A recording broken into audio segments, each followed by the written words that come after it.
का प्रोजेक्ट है गणित का, वर्ग 7 का। प्रोजेक्ट का नाम है जनसंख्या जनगणना। और इस जनसंख्या जनगणना जनरली 10 वर्ष पर जनगणना होता है, लेकिन अभी कुछ वर्षों से जनगणना रुका हुआ है। सुनने में आया है कि जनगणना फिर होने वाला है, लेकिन हम लोग तब तक एक लघु जनगणना करेंगे अपने अपने घर के अगल बगल अपने सहेलियों के। और आइए, आपको पाठ कौन सा है? आंकड़ों का प्रबंधन से लिया गया है। और आंकड़ों के प्रबंधन में हमें पढ़ना है आंकड़े को इकट्ठा करना और आंकड़े से माध्य, माध्यिका, बहुलक निकालना और आंकड़ों से उसका गणना लेख भी खींचना। ये काम करना है। तो आप लोग सर्वप्रथम क्या करेंगे? अपने सहेलियों के घर एक सवाल है, उसका गणना करना है। जैसे आपका दैनिक जीवन से संबंधित डेटा से, तो दैनिक जीवन में हमारे भाई बहन आते हैं, हम लोग अपने सहेली के घर से, आप लोग अपने सहेली के घर से क्या करेंगे? भाई बहन की संख्या का डाटा इकट्ठा कीजिए। और आप दूसरा ग्रुप क्या करेगा? अपने 60 वर्ष से ऊपर महिला पुरुष की संख्या का डाटा इकट्ठा करेगा। और तीसरा ग्रुप अपने पड़ोसी के पशुओं की संख्या का डाटा इकट्ठा करेगा। और डाटा इकट्ठा करके उस डाटा से आपको प्राप्त करना होगा माध्य, माध्यिका, बहुलक। तो जैसा कि एक उदाहरण से हम आप लोगों को बता रहे हैं कि कैसे करना है। तो जैसे 5 सहेली है या 6 सहेली है, आकृति कुमारी, रागिनी कुमारी, खुशी कुमारी, मुन्नी कुमारी, आयुषी कुमारी और निराशा कुमारी। तो इन्होंने अपने सहेली की संख्या की गणना की। तो सहेली की संख्या आप देख रहे हैं कि आकृति कुमारी की 2, रागिनी कुमारी की 2, खुशी कुमारी की अभी 2, मुन्नी कुमारी के 3, आयुषी कुमारी 4 और निराशा कुमारी के 5। ये डाटा जो इकट्ठा हुआ सब इकट्ठा को हमने एक सारणी बनाया। ये जो टेबल बनाया है इसको क्या कहते हैं? सारणी। इस सारणी में हमने पूरे डाटा को क्या किया? इकट्ठा किया।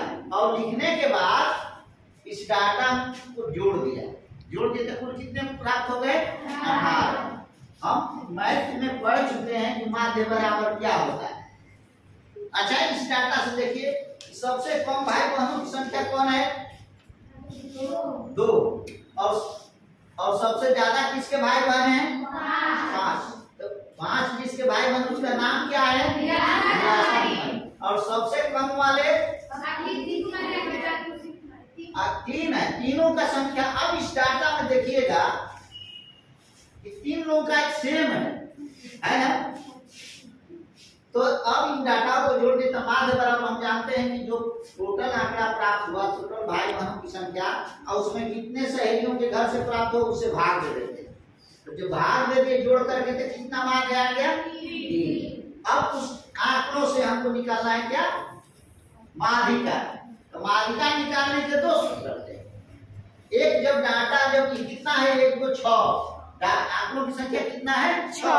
तो 6 क्या है? सम संख्या। तो माध्यिका निकालने के लिए जब आंकड़ों की संख्या सम हो तब क्या करते हैं कि सबसे पहले डाटा जो दिया रहता है उस डाटा को हम आरोही क्रम में सजा देते हैं। और आरोही क्रम जैसे यानी सबसे छोट, इसके बाद उससे बड़ा, उससे बड़ा, उससे बड़ा। तो ये सब समान है, एक साथ तीनों को लिख दिए और उसके बाद उससे बड़ा, उससे बड़ा। और सजाने के बाद हम उस संख्या से क्या करते हैं?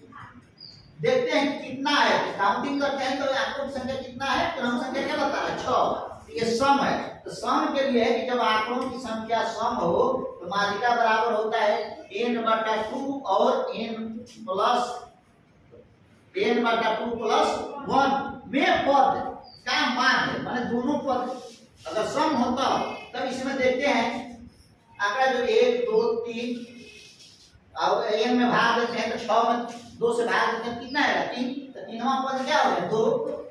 n/2 3 प्लस 1 करते हैं तो जो है चौथा पद क्या हो गया? 3। तो दोनों को जोड़ देंगे तो 3 2 कितना हो गया 5 और दोनों 5 उस 5 में क्या करते हैं उसका माध्य कर रहा है तो जो मैं 2 से भाग दे देते हैं कितना आ गया 2.5। अब रही बात बहुलक निकालने की तो बहुलक मतलब होता ही है कि जो बहुत बार आया हो जो बहुत बार आया हो। इस आंकड़े में देखिए कि बहुत बार कौन आया 2 वही हमारा क्या हो जाएगा